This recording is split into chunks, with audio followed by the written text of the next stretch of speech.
नमस्कार, सीमा फॅशनमध्ये तुमचं स्वागत आहे। आज आपण गळ्याला कसे गळा पाइपिंग करायची किंवा गळा कसा ड्रेसला लावायचा, ब्लाउजला लावायचा त्या पद्धती शिकणार आहोत।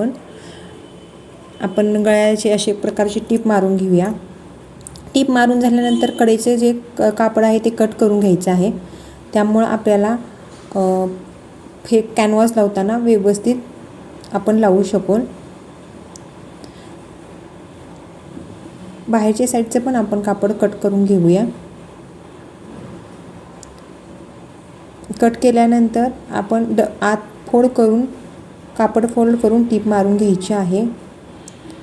त्यामुळे ड्रेसला आपण कापड हे कॅनव्हास लावताना चांगल्या पद्धतीने आपण कॅनव्हास लावू शकेल। अशा प्रकारे आपण कॅनव्हासला टीप मारून झाली आहे आणि ड्रेसवरती गळा ठेवायचा आहे।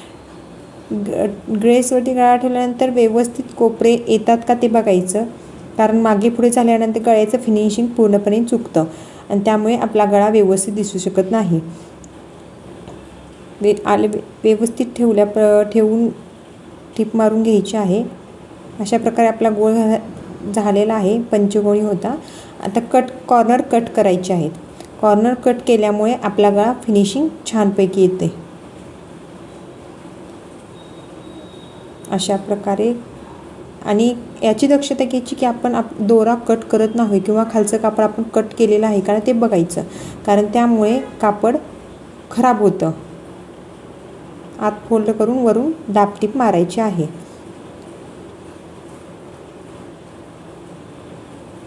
अशा प्रकारे दाबटीप मारूया। कापड खालचं व्यवस्थित फोल्ड करून घेऊन दाबटीप मारायची आहे।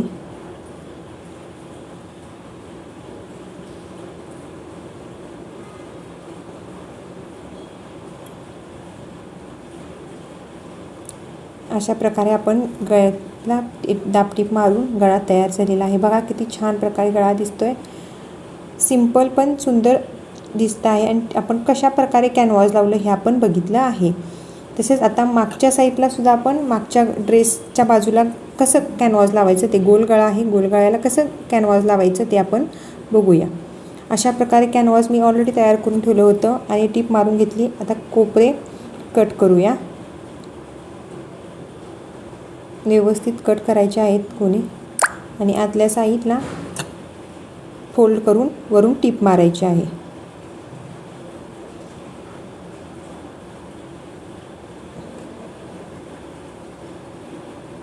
व्यवस्थित फोल्ड करून टीप मारूया। त्यामुळे गळ्याचं फिनिशिंग खूप छान प्रकारे दिसतं आणि येतं सुद्धा, म्हणजे आपल्याला काही त्रास होत नाही आणि उसवलं जात नाही गळा।